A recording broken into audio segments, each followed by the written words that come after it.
What's up, race fans? It's Friday, April 5th. This is Talking Dirty with Jake, and I'm your host, Jake. Alright, I'm not going to take a lot of time here at the top. Our show went pretty long, and I couldn't get it to quite fit under an hour, so I'm just going to keep this real brief. We're talking this week with the Ferrier brothers, John and Scott, and team owner Anthony Monaco. Interesting story here is that John and Scott and their brother Ken will all be racing at Orange County Fair Speedway this year, each in a different class in modifieds. So, pretty interesting. I don't know if at any point in OCFS history there were ever three brothers all competing together on a Saturday night. Definitely at least two brothers, but cannot determine whether or not there was ever three.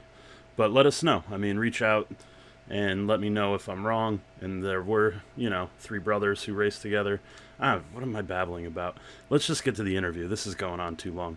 Here's John, Scott Ferrier, and Anthony Monaco talking dirty with me, Jake.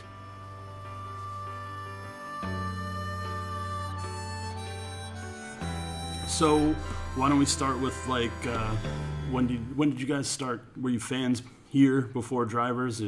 Regular, attendees as kids, or are you okay? So you're natives to the area. Mm-hmm. Where are you guys from? Originally, we were in Yonkers. Our family was from down there, but I was like 4 years old when we moved up here, so I was pretty much.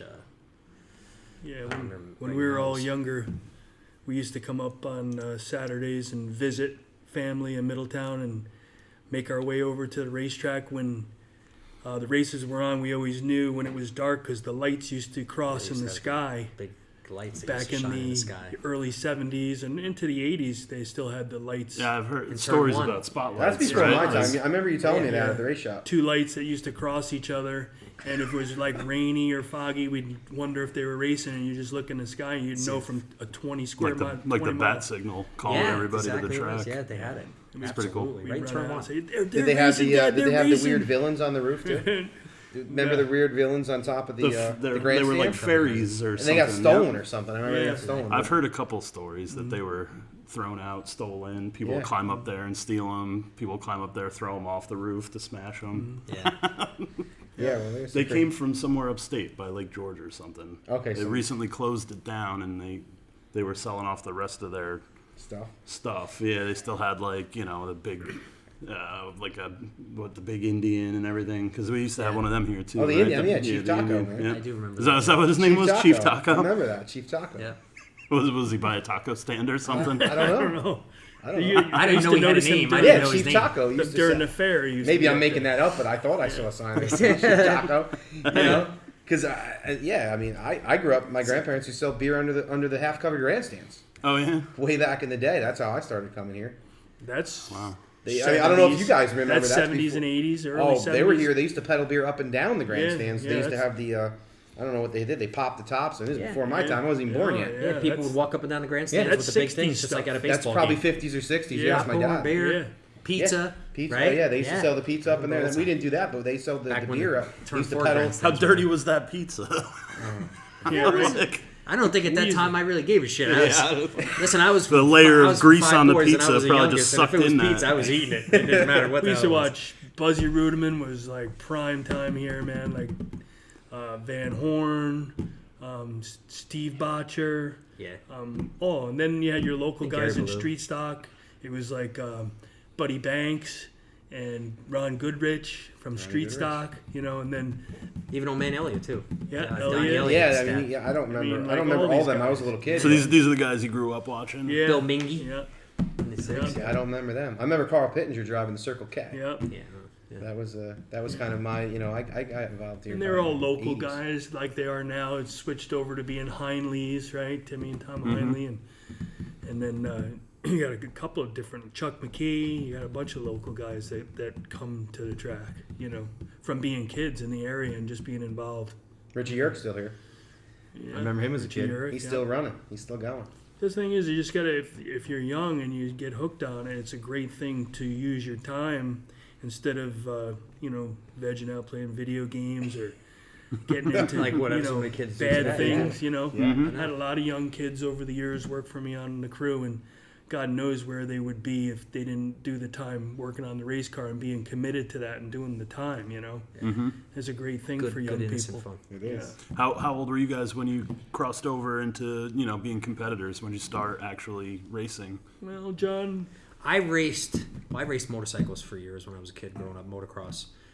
Then I finally converted over in, I think it was 93. I bought my first Troyer car, brand new one. Took me a year to put it together because I didn't know what the hell I was doing, nor did I have enough money. Didn't but I really managed have to have help, or you were just kind of figuring it out? I had some help. My brothers yeah, were involved. They we were were all involved together with some, in the beginning, and we got them Yeah. going, and things went good, and but we were all raising families. It was more like our families were first in those days, and we actually started racing at an older point, and I did in my 30s.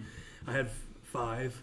I have 4 girls and a boy, so that took up most of my life. You know what I mean? But I'd always make sure I got down here on a Saturday, and just followed racing. Then John got started, and then we probably raced about 4, 5, 6 years before I started. Yeah, I ended up actually having a backup car, and then because he was helping me so much, I said, "Hey, you So want to get in and drive?" he had a it? And started- 220, and we crossed out the 1-2, and I was 20. That's how I became 20. That's how it is. Yeah. No shit. That was, yeah. Really? Yeah. Yeah, That's something I learned. yeah, You were actually one year you were a 20X. yeah.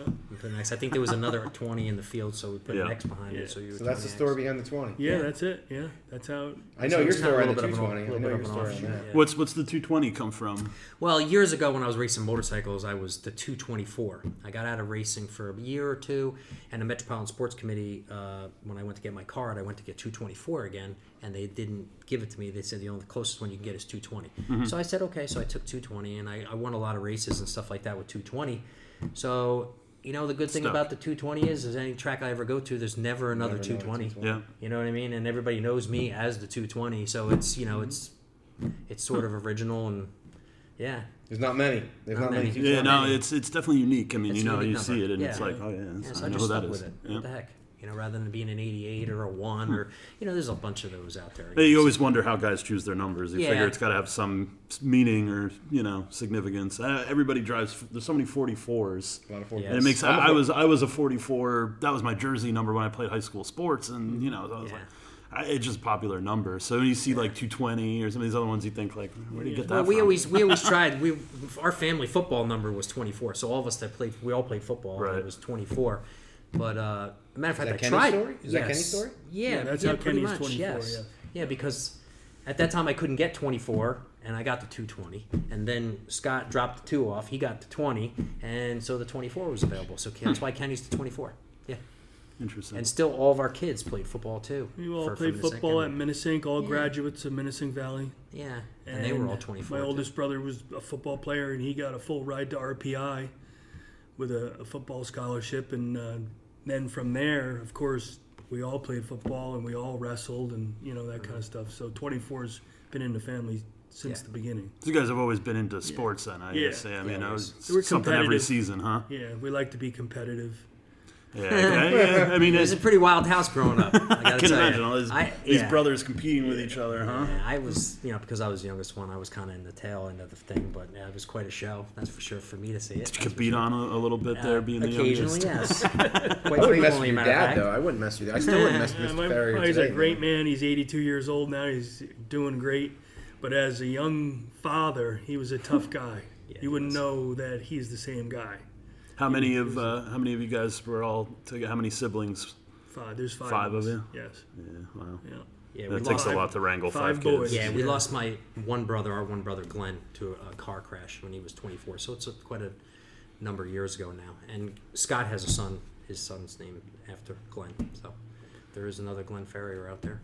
Yeah. So, yep. So you said you were in MSC motocross. Yes, I was. That's still the still sanctioning body going we on. have here. Yeah. Absolutely. So we still run MSC motocross Yeah. now, huh? I used So to what- race Claverack. We used to Southwoods, Walden Playboys, Ace, Diamondback.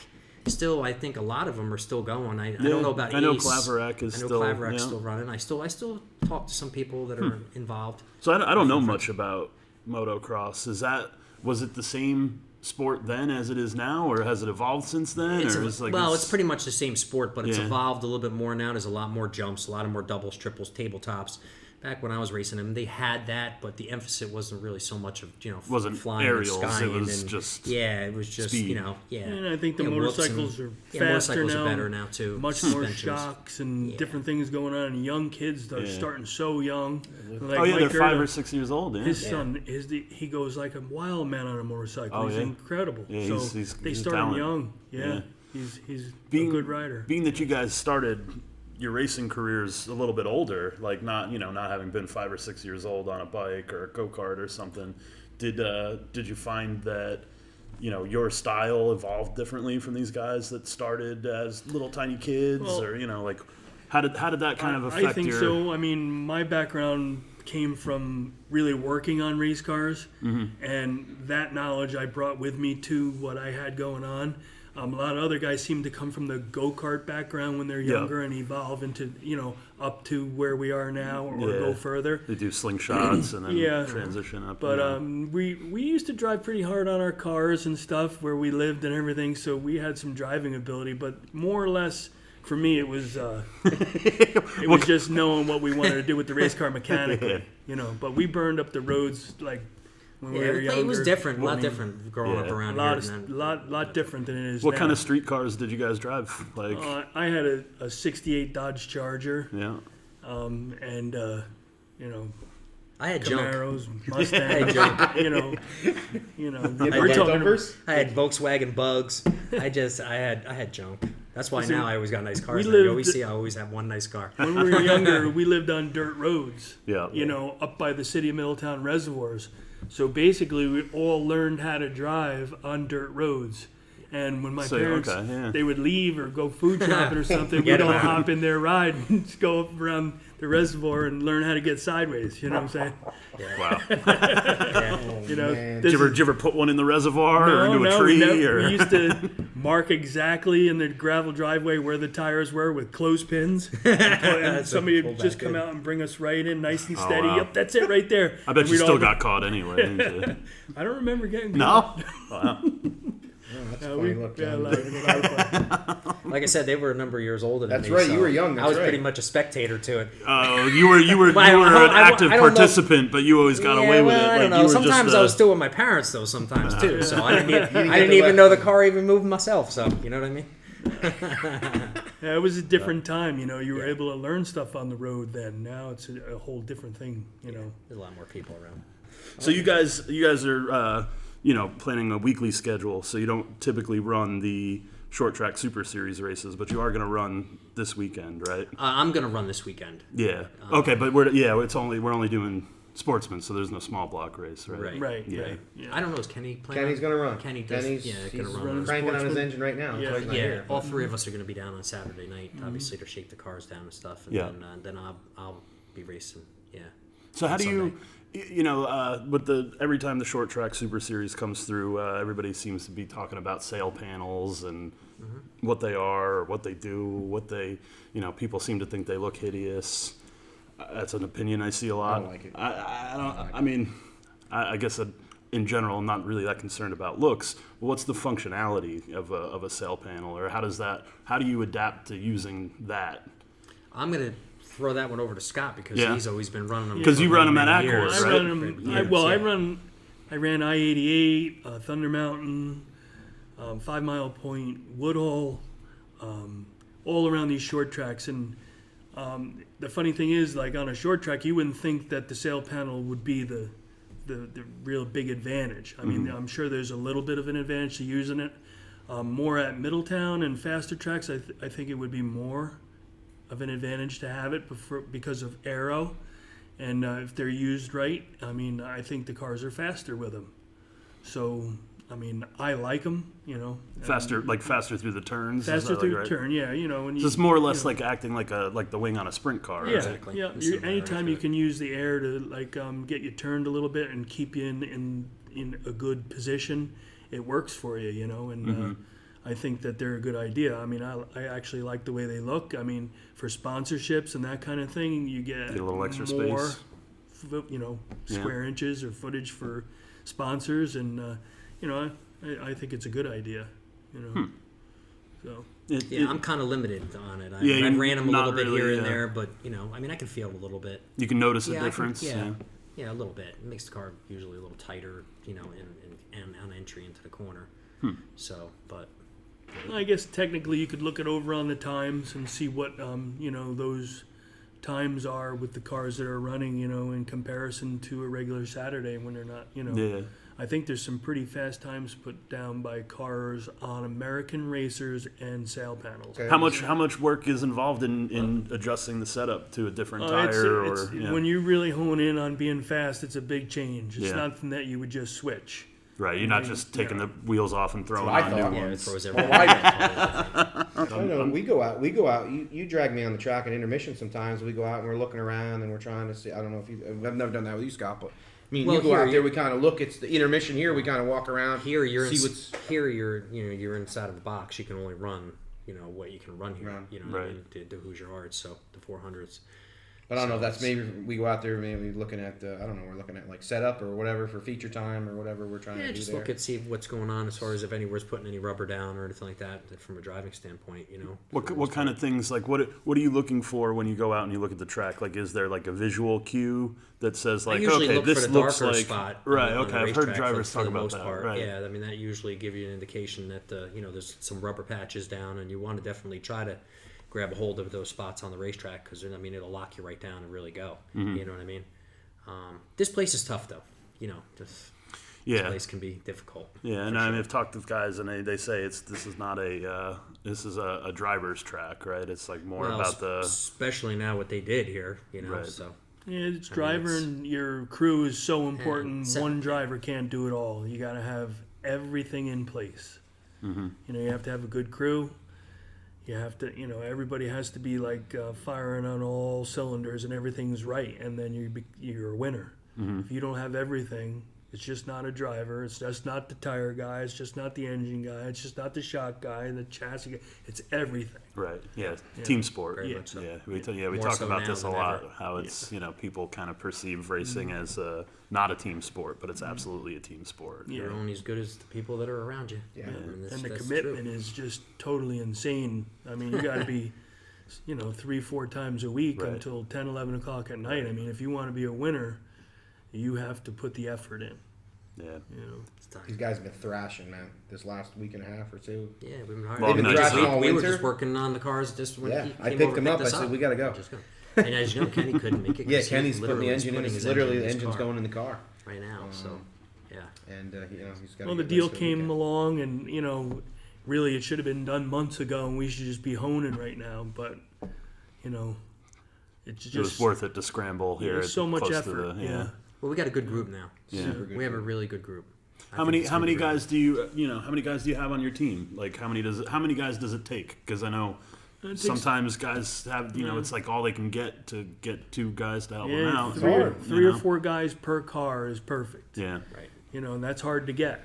Usually you have To get one or good- two key good guys. But Yeah, I it's mean not because easy. I'm sure as you guys work, these guys are also working, Yeah. and Yeah, this of is course. all Yeah. what you got to. This is all Yeah. done in your spare time. That's the thing around this area. The guys that come to the racetrack and race, I mean, they have full-time jobs. You know what I mean? They're not professional racers. And when we Right. come to like this situation that's developed here at Middletown this year, there's going to be some heavy hitters, guys that just race for money.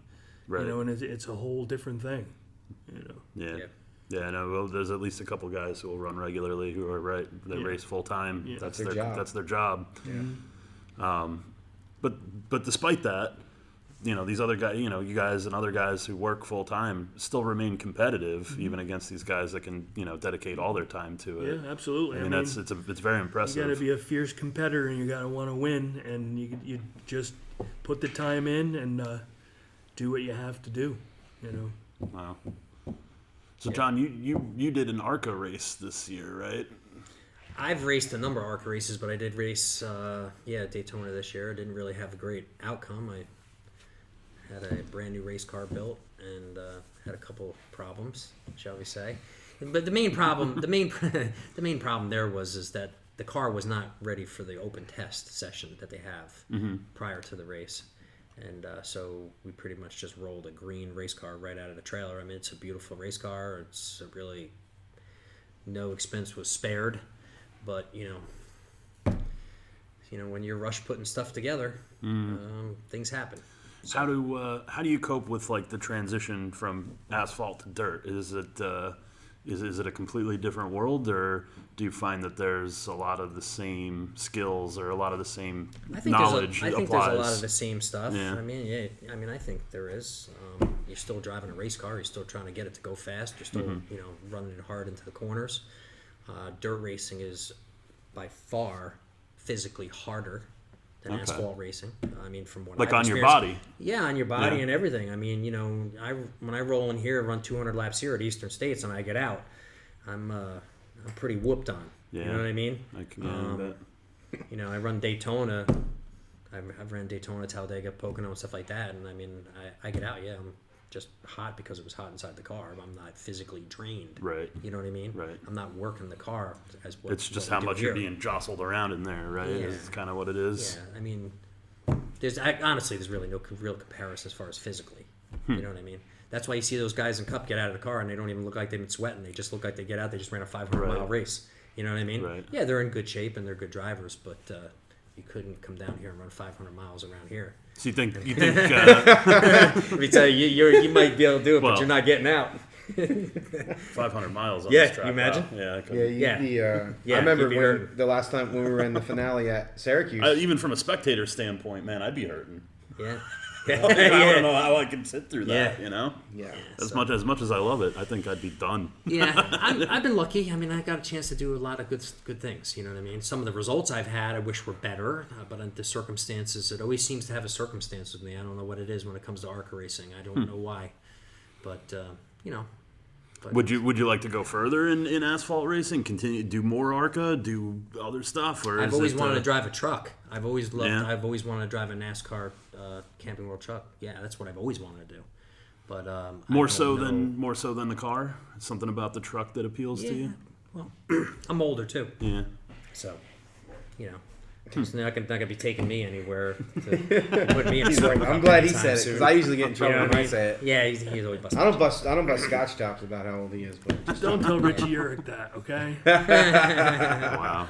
But I think with NASCAR right now, you got a lot of young guys in the lower divisions and stuff, and I think that it'd be really exciting to see guys like you who have all this dirt racing pedigree. I think that trend may happen. I'd like to see it go more that direction. I mean, when I was a kid growing up with NASCAR, it was, these kind of like outlaw characters. They were older guys, they were experienced guys, and you liked them because they were like grizzled and tough. Right. Yeah. And now they're a little. I wish it was like that. Earnhardt, Petty. If you look at like in the last 5 years, how many of the NASCAR drivers have retired at an early age because the money was so good they didn't need to keep racing. You know what I mean? So why put your life on the line if you're already a millionaire?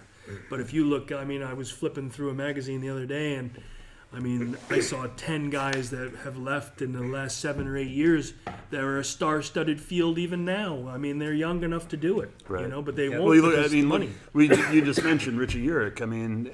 This guy is, in our sport at least, he's still super competitive. Yeah, and super competitive. There's no reason why guys in NASCAR couldn't compete up to that age. Sure. Guys, I think that there's Danny Johnson's no spring chicken. Right. Alan Johnson. All these guys like that, and they're still going. But I think somebody at some point in NASCAR, and probably a marketing person like myself, right, said we should probably get younger, go younger with this, try to get a younger audience. There's waters in the fridge. Grab one. Is there? Yeah. Where are you going I don't now? know what. Must have. He's all right. But yeah, I'd like to see NASCAR go that way. The drivers stay older. Get these guys that have local grassroots followings and Yeah. look at like hometown heroes. Stuart Friesen's not an older guy, but older than a lot of the guys he's competing against. Definitely. And he goes into this sport with years of experience, fans already. How many Northeast dirt fans? Oh yeah. are watching the Truck Series right now. Of course they are. They're watching because Stewie. Whether their you love guy him, is hate him, there. or whatever, Right. you're watching Yeah, him. even if you don't like him, see him. he's a local guy, Yeah, absolutely. and you want to watch him race on this national stage. I mean, I'm in the business, so I'm watching those races, right? But otherwise, I wouldn't watch it. I wouldn't watch it. Not necessarily. I'm watching it for him, Yeah. Yeah. and Oh, because of the connection to dirt. No, exactly. Did you guys watch last Friday's truck race? I mean, that was. I tell you, I love to watch him race. He's great too. I mean, he's always up in the top 5, always working it, and it's great to. Not that I personally drives know hard, him, for sure. but to see that, it's great to watch racing when you know somebody that's in Right. there. Yeah. Sure. That's awesome. Yeah, and then even Tyler Dipple too. There, I mean, that's, Tyler ran the truck race. He ran the ARCA race with you, right? Did he run? Yeah, the but he's ARCA running race? truck now too. He's running truck down there. And Tommy Vine. I mean, who's Tommy Vine? I've been around the You've races been around, for but you don't know him. Yeah, he's for running 40 years, and I didn't know who he was. And I was in Florida, and somebody said, "Oh, Tommy Vine qualified up and is doing all this." I said, "Who is that?" And the guy said to me, "He's from Middletown." Yep. I'm like, "Who?" So at the car show, I put the face to the name, Yeah, we were John's down still there in the joking pits. here. and I realized he was a street stock driver, right? For years at Yeah. Middletown. I saw I didn't know that was his name, but I saw him, and I was like, "Oh wow, that's the guy." Yeah, And Yeah. obviously he's doing a great job. Yeah, it was cool this year to have 2 of our guys down in Yeah, Daytona. yeah. Like that's like. Well, Sean Core was there too. Sean And was yeah, there, and yeah, Sean too, who's Sean. not competing regularly anymore, but used to, Right. right? Yeah. Yeah. Yeah. I mean, it's that's the thing about our track, whether or not we're nationally known. I don't know. I mean, does somebody out in California know about Orange County Fair Speedway? They might. But they should. I mean, if they're into racing, because Right. we have an incredible pedigree. We have guys that have gone on to do really great stuff, and we've had even historically. I was looking through trying to do some research. I mean, a number of competitors that have won the Indy 500 raced here. That's awesome. And that's the biggest event in the sport. It's Yeah, like, I mean- and they raced here prior to and after winning at Indy. it's So just- we were part of that early racing history that really started the whole thing. Yeah, it's amazing that it's 100 years. It's just I can't incredible. believe that. I can't even believe The that. legendary House of Power. Yeah, 100. I mean, it's 100 years. It's crazy to actually look at some of the early history because you won't find a lot of it like online. It doesn't. Nobody's exist, really. This book, The Hard Clay, it's like one of the only sources for like that early from 1919 to 1969. It covers every year and breaks it down by year, and it like I was saying, the guy that got a snake wrapped up in his spokes and crashed the car. I mean, Yeah, How long ago were they running spoke tires? right? Yeah, It's race like cars. it They're almost the midgets, right? The midgets that used to run here? Midgets. well that was probably before midgets even, right? Because midgets was What is that? Well, I don't know what track that that's was, actually a but track in Goshen. There Is was that the historic track in Goshen? not the horse track. There was a car racing track in Goshen. Doug was just telling me Look at about that it. It facility was right there. That's crazy. none of it existed. It was completely demolished. It's basically where the Quick Check in Goshen Oh is. yeah, it's right. I've heard about that. It's right off 17 there. Yep. That's right. Wow, Yeah, look at that place. nothing left of it. Right. What I mean, year- it looks what- incredible. What right? year is this? What year is? What do you That think? would have Says to it on the back, I be think. 40s, 50s? 46. 46, yeah. Wow.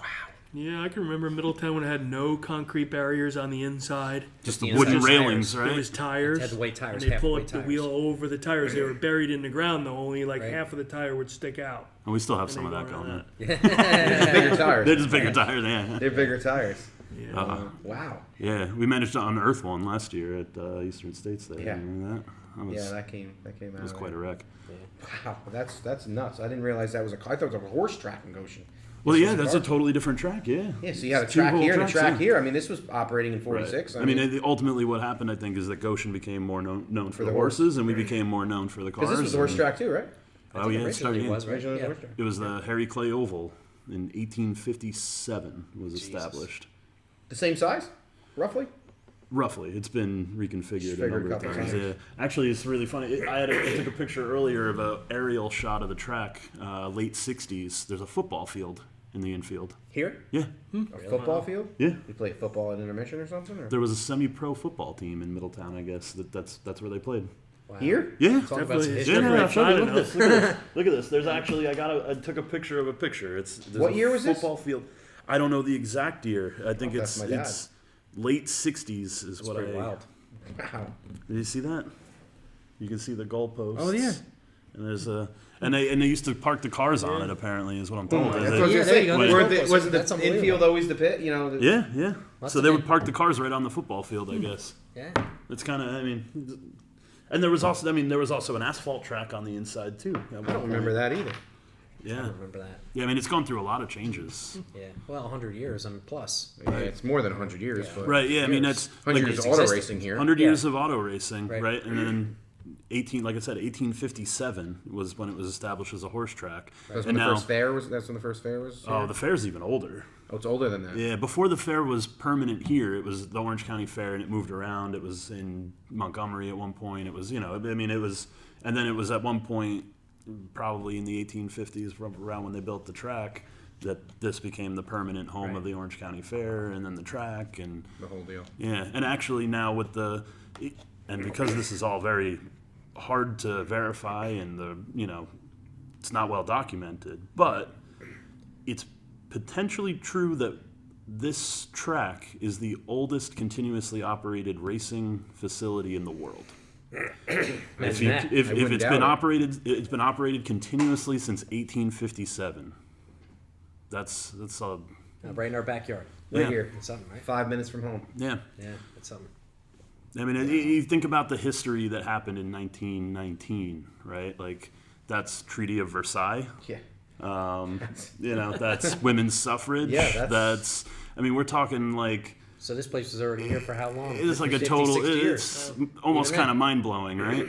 That's Right. This place has seen a lot of change. Everything. This place has seen a lot of change. Yeah. And I've seen it change. And I don't think I'm old, but I've seen it change since I've been a kid coming here. Right. I've watched the stage be built. I watched the stage be torn down. I remember when the arena burned down. I was a young kid. Oh wow. I remember it was a green building and it burned down. So I'll never before forget this, that. before this Before the steel building was building, here, yeah. I remember I Oh, was wow. young. It had to be sometime in the mid '80s. Remember when Frankie's Sausage Bar? I remember was Frankie's Sausage Bar, though. And there used to be I remember another walking bar over there outside at intermission here. getting those waffle ice creams over there. And there used to be another bar right All across the the time. street here. Yeah, Was, yeah. it, was that the? DJs. DJs. And how about the fast lane up in the back? Yeah, that's Oh, before the my fast man. lane time. up. I'm yeah, still up young. behind the too. up behind the drive-in. The fast lane. Where Perfect the, name for a bar. The Yeah. professional building is, that used to be a bar. A was a big bar. open Really? parking lot and Oh, a yeah. bar. It was The called the Fast Fast Lane. They had live music. It was a wild place. Yeah. Did you guys used to like come to the concerts back I in the always 80s did. and 90s? Yeah. Sure. Yeah. I loved it. I was here last year when they had Oh, Night were you here for Ranger and- Night Ranger and Vince Neil? Yeah, absolutely. I was at Billy Joel that night, actually. I bought tickets for my wife. See, I would have gone to Billy Joel instead. Yeah, I already bought the tickets, and then that came on. I was But like, it was really cool. I mean, it was I was a really little good to see. upset, but that Yeah. came back. We went to Billy Joel, so that was fun. Yeah. They had some great concerts here back Yeah, in the day. Yeah, I mean Everybody was- the list is pretty impressive when Oh, you look yeah. back on it. It's Anybody you could even think Yeah. of that was popular then Right. played here. Sure. not technically my generation of music, but I'm like more of like a older music fan anyway. So like I look at the list and I'm like, wow, shit, I would have gone to most of these shows. Oh, yeah. It's like Metallica played here. Yeah. Guns N' Roses. Meatloaf was here, Van Meatloaf. Halen was here, Pink David Lee Roth was Floyd. here, Huey Lewis was here. I mean, the list Many just goes on times and though. on They and were on here and on and lots on. of times. Oh, right, yeah. right, Yeah, yeah. this was a stop. This was from the I- 80s right through the mid 90s. I would say this You place know, it's was summer when there's rocking in rocking Middletown. in Middletown. All the Right. time. I Yeah, actually heard that we back. brought that back Yes, last and year that's for great. our I did. concerts. Yeah, I did. I we heard got that. stuff on the docket coming up this year. I can't talk about it yet. No, though, I hear you. unfortunately. I I'll wish shake I you down could. later, man. Try to shake you down, But yeah, we're trying to keep the tradition alive. Trying Yeah, to keep, that was- trying to keep it rocking in Middletown, right? yeah, they Yeah, used to well, put yeah. hay on the track.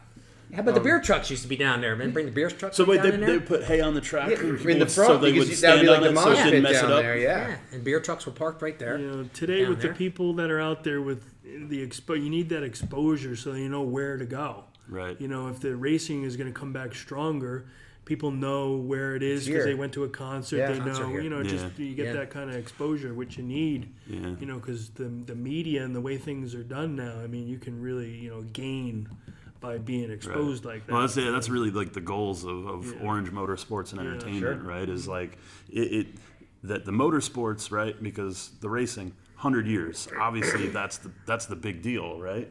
If we've been doing it for 100 years, that's Right. like the anchor of this whole operation, right?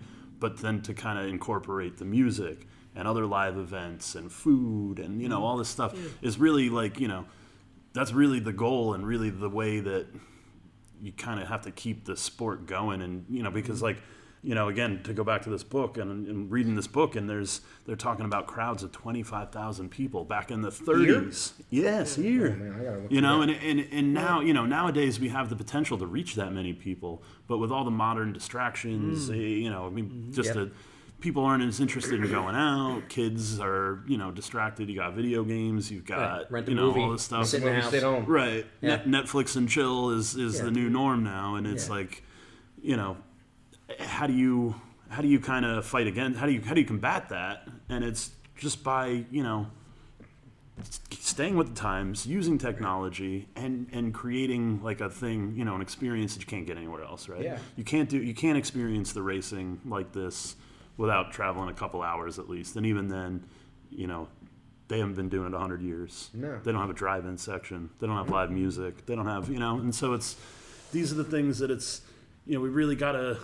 And I think with the booths and stuff like you guys did for Eastern States, like I'll be honest, my wife does not like watching the races from the pits. I like to watch the races from the pits, but she doesn't want to sit here in the pits. Yep. She comes twice a year maybe, and she sits in the pits and she hates it.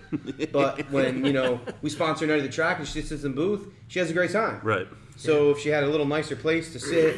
Yep. Or she doesn't want to be in the dirt and the exactly. whatever and the noise and the whole deal. So if she was in a place where she could have a couple cocktails and and conversate and watch the races, she'd probably enjoy that more. Not saying that's for everybody, but right. Well, you have to offer all experiences, right? For the guys that want to come and get dirty and blow their ears out, and like you can still do that. You can still do that. But then for the for the guys who want to bring their kids, their wife, and they don't want to get dirty, they don't want to I'm even happy that the half cover's got checkered flags on the roof, man. It's cool. That's cool. It makes it look cool, Exactly. Little things like that.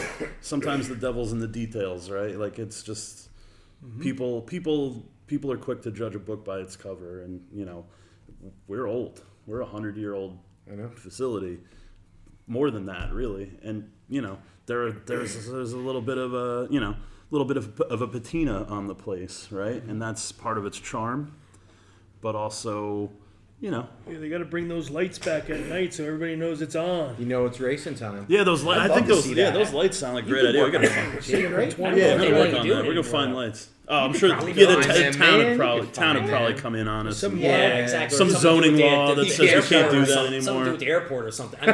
There is an airport right there.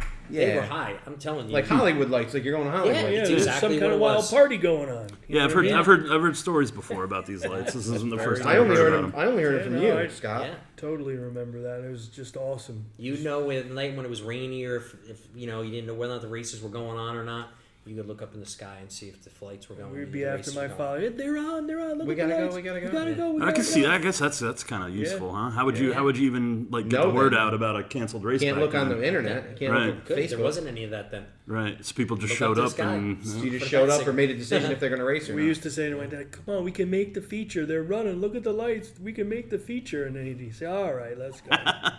Wow. The drive-in's a lot of history. Like I said, nobody has a drive-in. Yeah. I've never really experienced the drive sitting there. Yeah, me neither, to be honest. I like a lot of people love it. Yeah, I don't really get the opportunity because on a Saturday night I'm like everywhere, running around like crazy. Like the magic. But you get the freedom to do whatever you want to do.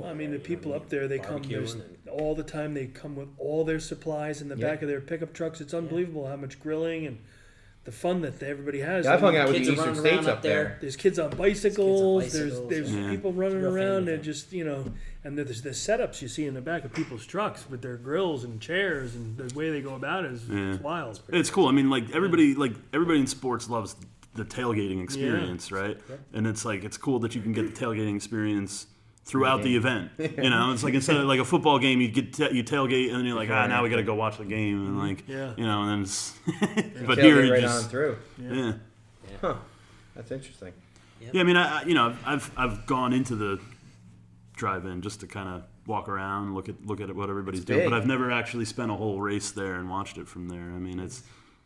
Is that where you guys went as kids? Was to the drive-in section, or were you more grandstands? I used to go to both. I'd go to the fourth turn grandstands, or I used to go with friends. You like to? I like when you when I started getting involved with you guys. You used to if we weren't racing or something, we'd go in the first turn. That was a pretty good experience in the first turn. When I was a kid, we sat in the first turn. I don't know if it was cheaper or something then or something, but I don't know. We always sat in the first turn. But I remember the fourth turn bleachers almost going around to the pit gate, or pretty close to the pit gate. I remember they went pretty far over there. Now, when did those go away? Because I have no memory of. They might have been orange too. I remember being orange, and they went pretty far. Those went away like around sometime when Will Cagle was here. So late 80s, early 90s, mid 90s, probably mid 90s. I mean, it was. Well, they got shorter, and then they got shorter, right? They shortened them up, and then they took more down or something. But they used to go all the way in the corner. I remember coming Saturday night. You couldn't move in this place. It was packed. The drive-in was packed. The grandstands were packed. I believe they used to sell. The full covered was full reserved with like box seats. I remember the box seats were in the front too. You had like a folding chair or something. They had the driver fan club meetings and the whole thing. Like I was a big you guys know I was a big Robbie Green fan when I was growing up. And then, that was like awesome. Intermission, he'd come up, signing autographs, and it was like waiting to get in the pits after the races. Like that was like the highlight of the night. My dad would bring me down. We'd go down in the pits. We'd go see the car. Oh wow, look at it. This is really really really cool. And that's that I wanted to get my daughter involved and we did a couple of years ago. Yeah, she was Little Miss OCFS. Yeah, she loved it. And she really did. So a quick story on that. We were at a party, and I said, Meadow, why don't you come to the races? Come in the pits with me. And I'll never forget that night. You had to drive the truck and trailer down there. And so here we are. I got there late. We got there by warm-ups. But John wins that night. My daughter's hooked automatically. Yeah, She's hooked. Hasn't missed a race since then. So were you. Well, yeah. We had a bunch of nights that we haven't won, but totally hooked after that. She's in the picture and the whole thing, and she's like, Daddy, I want to be Miss OSV, and she ran last year and she won. She got it. And she had a blast. I mean, she really the people around here and it was cool. You guys would come get her. She'd come up because I said, hey, you guys know I'm always in the pits, and everybody helped to come get her. She rode the pace truck during the national anthem. That's a cool experience. Christina was when awesome you grow up and you think about your childhood and how you got to do that. That must be a really cool thing. It's crazy. 2 years ago we won the car show too. So of course, where's that trophy in Meadow's room? But that's okay. She's well, you got to it. do it. You got to do everything you can to foster that. And I'm hoping my little guy. I hope my son's going to get involved. He's 5. It's still a little. Yeah. It's a late night. It's loud. It's he's not into it. Where Meadow, if she does get a little bored, she can sit in the trailer and unfortunately play on her phone a little bit if she needs to. Right. I mean, but, you can always fall back on the video games and the. If I need to for a little bit, but even this girl, Eastern States. I mean. I pick her up at school Thursday afternoon, and she stays here. She's excited. She gets off on Friday. Hopefully her teacher's not listening, but she gets off on Friday, and she's with John will vouch for that. I mean, that girl is here the whole time. She's gonna be 10 years old, that's what you need. That's really the key. You got to find a way to light the fire in young kids to be interested. Yeah, yeah. She's left like birthday parties. Daddy, we gotta go to the races. We gotta go to the races. And she's asking me, are we racing Sunday? Are we racing on Sunday? Yeah, we're racing. We're going to be here. She's got a party Saturday. I said, you don't have to come for warm-ups if you don't want to. But she says, we're racing, right? We're racing. So, that's cool. She's looking forward to it, which is really, really awesome. And she was actually a little sad. She's like, the OFC thing was a lot for her last year. And she's like, I just want to be around the car more. I said, okay. Right. And, she said, maybe next year. She said, it took a lot of my time. I want to be around the car. I want to be the driver. That's however you got to get that interaction, fan interaction. Whether it's some drivers up here before the races or whatever. Tell her to tell her friends. Get that's what I'm trying. We're getting a lot of what they're doing, having a lot of other events here too. That's what brings people here. And they realize where the noise is coming from because I went to Wingfest there, or I went to the car show, or whatever. And I think that's.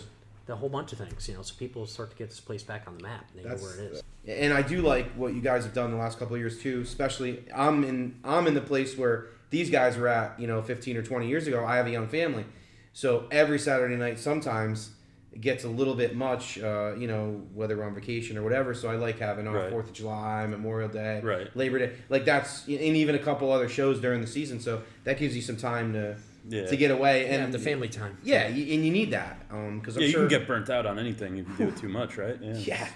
And it's good for everybody. It's good for the guys that work at the track because they got families too. Yeah. Sometimes I like a weekend off too. There's nothing wrong with that, right? and it makes it more I exciting. got a when you go boat. back. I like to go fishing. I want to go. It's like Not when you're here on Saturday night. You're Nope. tired on Sunday.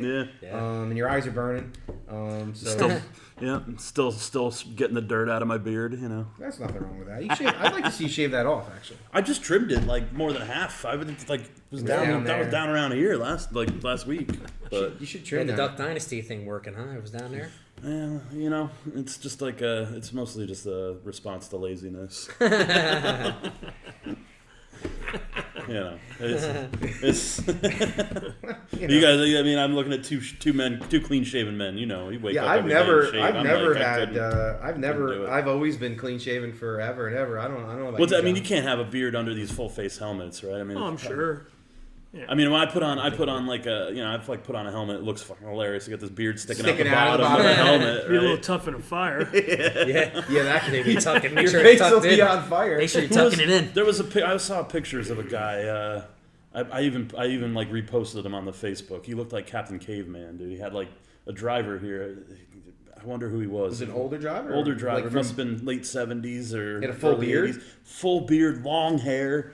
I was like, man, that is. Did he wear a helmet like that one sitting Oh over yeah, there? I mean, I know he must no have. shield, He just must a have. wide open. Probably wear some goggles or something. I would hope So so. that guy on Fast and Loud, right? He ran Pikes Peak, the mechanic, and he has a beard like this, and he had that helmet on. His beard was sticking out. Oh my goodness. Yeah, I mean, it looks kind of funny. He's like with this like little chin, beard, like little chin hairs hanging out the bottom of the helmet. Like the helmet's got a beard.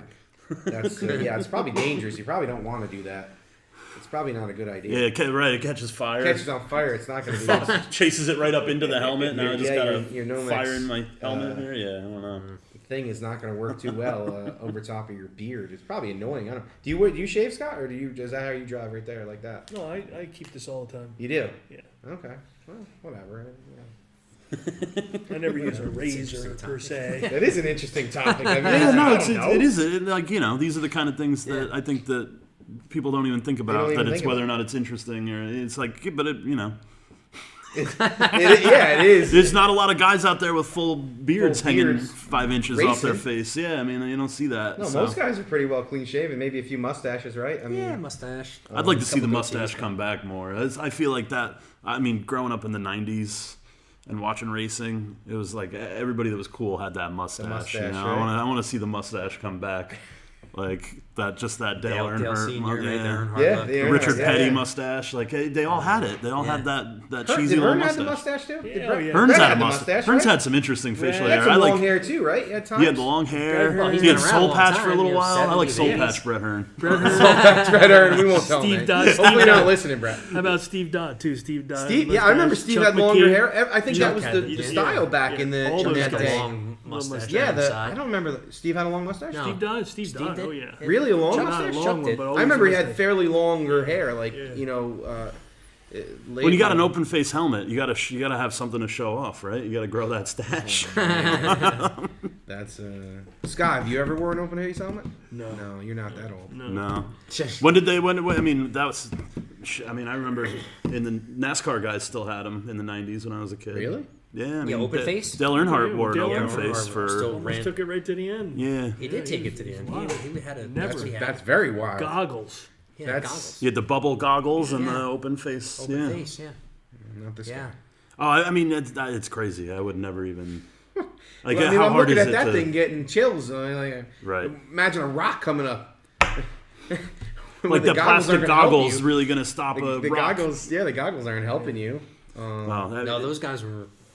Those guys are hardcore, man. I'll tell you that, again in this high book, men's man. men right the there. first, you read through this Telling book, the first couple years, there's a number of fatal accidents. I mean, I can it's only imagine. Oh, They probably didn't have Yeah. seatbelts or any kind of crazy. I was thing. reading about a guy that didn't even wear a helmet. Most of the guys wore helmets back then. They were obviously open face. They were probably Whatever made out of helmet it leather, was. right? Yeah. It was probably just Yeah. leather and whatever hard shit they shoved in between two Yeah, it pieces of wasn't leather, really even right? a helmet, but it was something. But there was a guy that said that he was so confident in his abilities and never wore a helmet, and he had gray hair that would just he'd Flying flying around. in the Silver wind. Fox. Yeah, Oh, and I mean it's crazy. I mean it's crazy. I mean because these guys were dying, Yeah. and they weren't, and there's guys not even wearing a helmet. man. But that's, That There's more seatbelts in these cars. It's like a process. It's funny. I got in the car. I've been in the car a couple times. There's always a joke that the water truck drives faster than me. That's probably true. That's probably true because it looks really easy and it's not. I'll tell you that. So I'll never. John's trying to have me strap in. It was pretty interesting. But yeah, I'm like wearing the thing and I got this on. It's driving suit and I'm like in here and I'm like in a car seat. Were you claustrophobic? I mean, I was a little nervous, and then he's trying. The car's on, and he's trying to tell me how to put it in gear and get going. And I'm like, now that's been the joke around here for a while, but it was pretty funny. I think I think Jeff got to beat me in the water truck. I really think he did. He definitely beat. Yeah. Well, I don't know. I don't think the water truck. I think you got a little bit faster, and I think he was beating you on the 4-wheeler. Okay, he was beating me on the 4-wheeler. I got a little faster. I'll tell you what. I mean, these guys got gut. I mean, all these drivers got guts because let me tell you, that's not for everybody out there. Yeah. Not for me at least. Oh yeah. Not for me. You sound like me. I'm like, I couldn't. My pity party, John bought me a slingshot, so I raced that once in a while. Oh yeah. Not very much. I'm not very good in that either. These little kids are beating me. These like 12-year-old kids are beating me. I'm like, oh my goodness, I gotta give it up. But it's fun to do once in a while. Yeah, I'm sure. I'd get in a go-kart or something, but my ass is huge. I don't even know what I would do. You'd have to get the one with no seatbelts, so you're just gonna sit in there. I'd look like Donkey Kong in Mario Kart. We got to get the go-karts back that were up here up on the top by Pit Road. They used to have that was a Grand Prix. They had a Grand Prix track up there. Yeah, I know we used to have go-karts. What we're trying is RC cars is going to be our thing there that we're going to try to do and see how that goes. That's been pretty. There's a lot of people. That's like a big thing. And they look just like our cars. Modifieds? They put bodies on them and make it look just like the modifieds. Yeah, it's pretty cool. Yeah. So that's fast. Good. They're fast. Oh hell yeah, they're fast. Yeah. You should. When do they do it? Every Tuesday nights. They have a place in Chester outside too, don't they? Chester? I don't know, but we put an outdoor track here too. Yeah, but that's different cars, right? It's same cars, different setups. Like they have indoor tires and outdoor tires. When you're inside, you race on carpet, special carpet that they race on, right. And they use a foam. And then the same cars run outside. And on they dirt, use a foam tire on the carpet, and then when they're on dirt, they run a rubber Hoosier. Yeah, it's pretty neat. I mean, it's really like just a miniaturized version of modified racing. It's funny.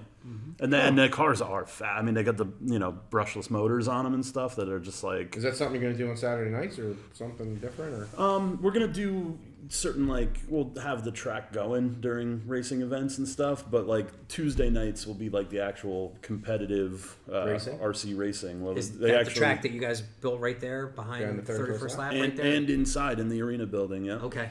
Yeah. Cool. So it's like I said, it's got classes and everything. Just like there's a rookie class. There's it's pretty interesting. Right.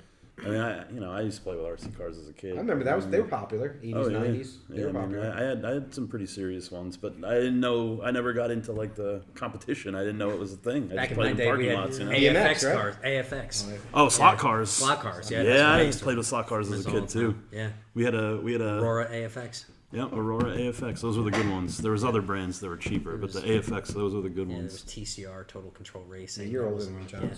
But we loved slot cars. No, slot cars were still. They were still a thing in the 90s. Total Control Racing. We had a jam car. Come on. We had an 8-foot long super speedway for slot cars. Up above my garage when I was a kid. We had a little attic above our garage. We had a 8-foot long track, or maybe even bigger, and it had 8 different lanes, so you could have 8 cars going at once, and we had it built out to look like a super speedway. We put all the cars in the infield, and we made like a pit lane.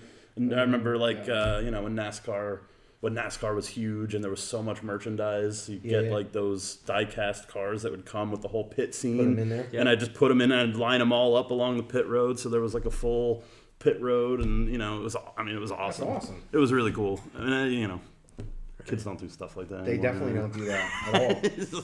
They don't. Video games and... Remember when we were kids? Daddy built that big track in the living room, and it was those cars with the...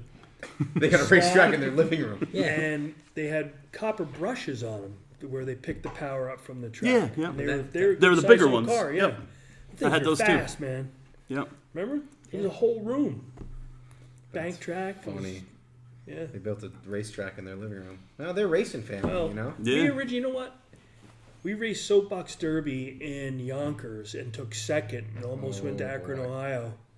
I mean, we were one race away. Who was the driver? My oldest brother, Larry, was the driver. He's the one that doesn't even race. He doesn't even race? Yeah. I barely even see him. And we were the first ones to show up there with a lay-down Soapbox Derby. We laid So you down. invented the sport of street luge. Well, kind of, right? Soapbox These Derby- guys, you heard it here, guys. Yeah, We're talking to the inventors of street luge. Yeah. We should get a patent Future on that. future X Games sport, Yeah, right? definitely. Because everyone else sat up and sat forward over the wheel, and my father designed the car, and it won awards in Lay down. Soapbox Derby for a laydown. And after that, they went 2 laydowns.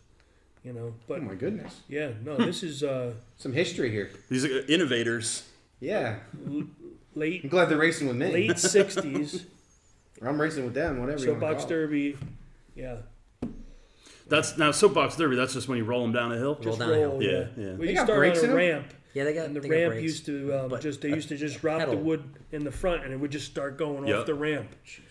And, Yeah. oh wow, we, Sounds dangerous too. Yeah, that was one of those things that was in the Little Rascals movie when I was a little Yeah, kid, remember right? them pushing it? Yeah, and it seemed so unreal to me. I'm like, why isn't this a thing that we actually do as kids? Like, I want to that, build a that car really and push heats it you down up a as a hill. kid to get involved in racing because you want to win. Of course. You know, Oh, well, that's a question. I mean, what is that win feeling like? I mean, what is like? Do you get because like I don't I'm not like I don't compete anymore. I haven't been in sportsman since I was a teenager. So I don't get to win much.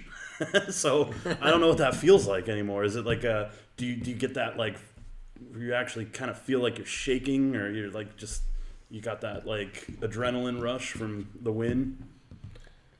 my wins are always just like a giant gorilla was taken off my back. This is more of a sense You of know what I mean? relief Relief than it that is I excitement. Finally, you know what I mean? Okay. Because so many times you race. I mean, look at the odds Yeah, to the win is a big deal. right. You know, and I just feel, for a week or two after that, I just feel so much Right. more comfortable because the pressure just builds and builds, and you want to win, Yeah, and it's the best feeling. Mine's more excitement. I get excited. yeah. Yeah, I do. I get excited. And like he said, it's funny. The week after you win, you're driving around or whatever, and you're just kind of feeling good about Yeah. everything, and everything's just it's. I mean, are you guys the kind of drivers that you can be happy with a good finish or consistent finishes, or is it always about that win, or is there always like a little bit of a feeling of failure because you didn't win, or For me, it's funny. I don't really. I mean, I'm a little bit more. If I know that I ran really well and I drove my ass off and I did the best that I could, there's many times I'll get out of the car and if I finish second, third, fourth, or something like that, and I'm like, you know what? Listen, I just drove my ass off. Yeah. And I couldn't really do anything more than what I just did. And then so Right. it's satisfying like that. But still, you want to win. right? Yeah, I can only You still want to imagine. win. I mean, as a fan, you see a guy you like come in second.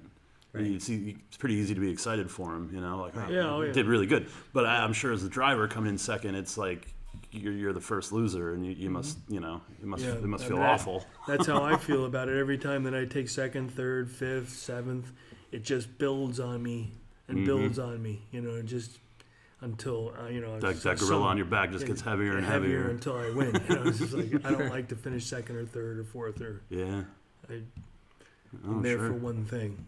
Yeah, that's wild. But but what are the odds? Like you're beating so many odds to Oh to yeah, win. I mean the it's- competition is yeah. tremendous. Yeah, everybody's got a lot of good stuff. I mean, just imagine the effort they're putting forth, and where you're not winning to that. You know what I mean? And you know what you're doing, and what else do you have to do? You wonder sometimes.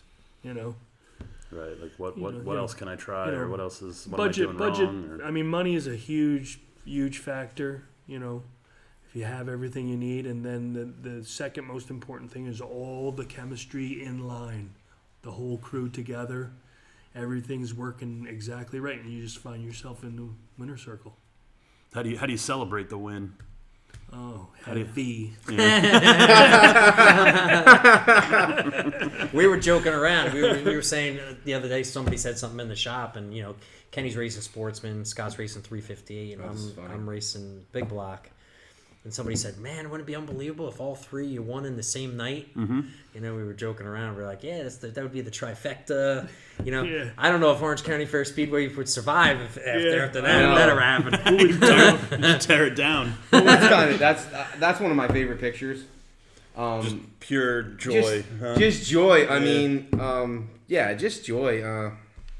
You know, and it's whatever. It's just everybody's excited. So you just Well, it takes a tremendous amount of effort. The whole crew and everybody's excited That's for what you. makes it so sweet, man. It's just when you get it, it's when you get it, it's definitely. I guess that I mean whatever it is. I mean there's a picture of me just hugging John. I mean it's just a great feeling. Right.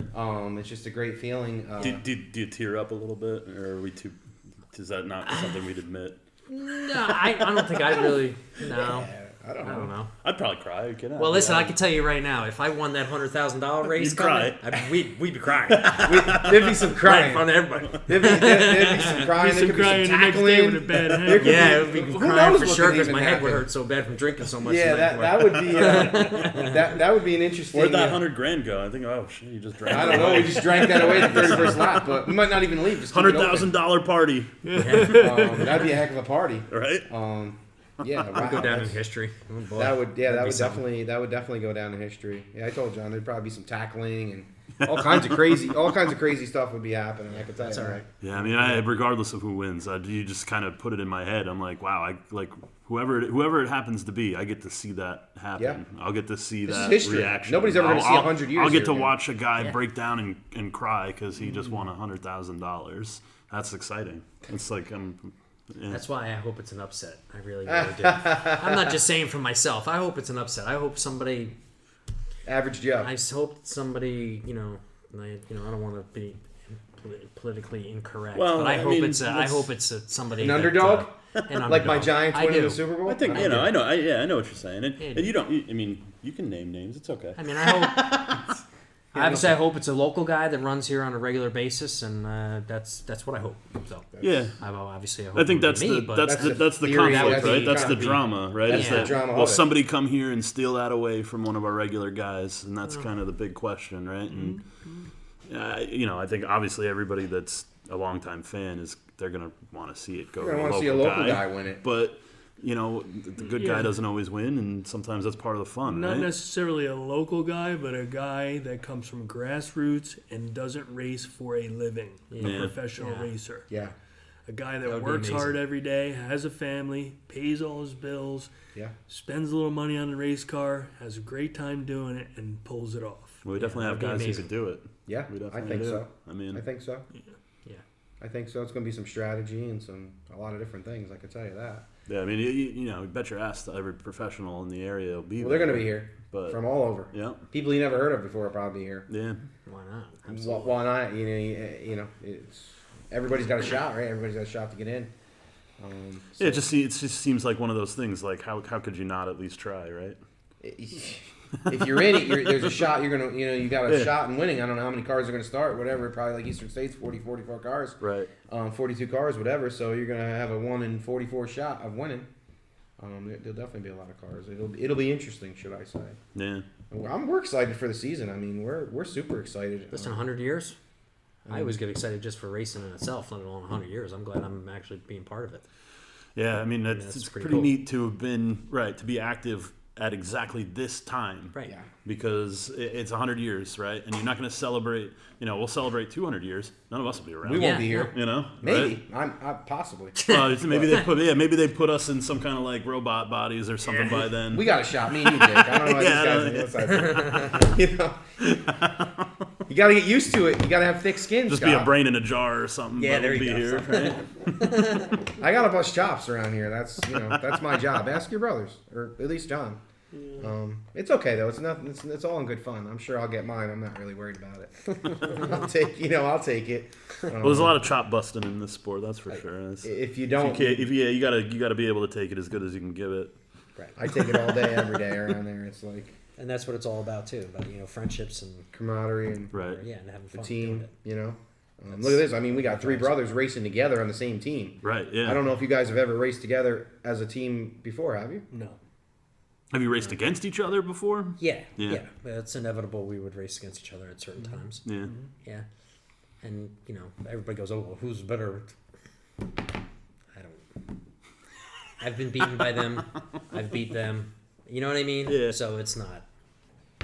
But does that change things? I mean, obviously, brothers can be very competitive with each other. I mean, we were talking about that earlier. Do you feel like you need to beat your brother more than you need to beat other guys out there, or is it? I know myself personally, racing with my brothers, a lot of times if I'm around them, I'm a little bit more. I think I am a little bit more cautious. Mm-hmm. Or you probably being a little more. I'm not quite so aggressive or bang into somebody. Or right. Well, you definitely don't want to mess up your brother's equipment, right? Because then you're definitely going to hear about that. Definitely, probably going to hear about that. Yeah. Well, especially this year, right? Yeah. Well, I mean, you guys really aren't going to cross paths too much. I mean, the only pass crawling there could be is we get your other 358 possibly together. That would be the only time that I would see that happen. Right. That's not really on our agenda, Yeah. We're putting a car in each class, and that's just what we're doing, and each guy's gonna get their own thing and do their own thing, and that's kind of John's gonna be the big block driver, Scott the small block driver, Kenny the sportsman driver. That's the focus in each division, Yeah, and then we do the Ferrier sweep. And we get the trifecta. The trifecta, huh? Yeah. Triple crown, whatever you want to call it. That'd be that something. could be a party too. Triple crown. Maybe we should do something like that. Maybe we should offer, if it actually happens, give something away to the fans or something. Let's do something. Yeah, figure it out. I'm gonna figure it out. I'll help you do it. I don't know what we're gonna do, but we'll do something. Yeah, like some money or something to Yeah, somebody that pulls a lucky ticket out or something. I don't know. Imagine if that happens, yeah. Right? I'm one of those. I'm one of those exciting. We'll have to make like a commemorative T-shirt for that night. I think that would be. That'd be hard. I mean, we'd have to pre-print them and just have them. No, I mean like we sell them for years after, like like the historic night that the Has ever three brothers raced here at Middletown? I don't know. I mean, again, the history, 100 years. I've never. I know. Two brothers. I mean, there's definitely been two brothers, but three. I don't know. It's possible, but. Yeah, probably not likely. It's been here a long time, so there's been a lot of people. I'm sure there's been, maybe there are. And lots of father, son, grandson, all the way on down. A lot of that going on, but I don't know. Yeah, I don't know of any other three brothers all racing. Yeah, it may very well be a first. There's gonna be a lot of firsts here this year, so this might as well be another one, right? To add to the list. Yeah, and someday when somebody writes the second half of OCFS's history, 200 years, right? Maybe that. Hopefully that makes the cut, right? As an interesting. When we get the trifecta. Yeah, exactly. The trifecta. The trifecta, triple crown, whatever you want to call it. I mean, Yeah. Yeah. Wow. Well, we've certainly talked enough. You guys have wasted an hour of your lives talking with me tonight. So right. Thank you. Something to do, right? No problem. Well, look forward to seeing you guys out there this season. I think it's gonna be really cool. It's gonna be really fun, and absolutely. I got a lot of guys to root for, but I definitely want to see the trifecta happen. So that would be something. We want the trifecta to happen. I'll be sending out vibes for that. I'll be trying to putting that out in the universe. Maybe, like you said, it could go in this book. Yeah, exactly. Yeah. I hope Maxwell's have plenty of beer, because boy, if that happened, it's on him. Maxwell's a pro, man. I know he's got his covered. He'll keep you guys not from getting thirsty. Yeah, you won't go thirsty. Yeah. All right, thanks for coming in, guys. Yeah, no problem. Thanks.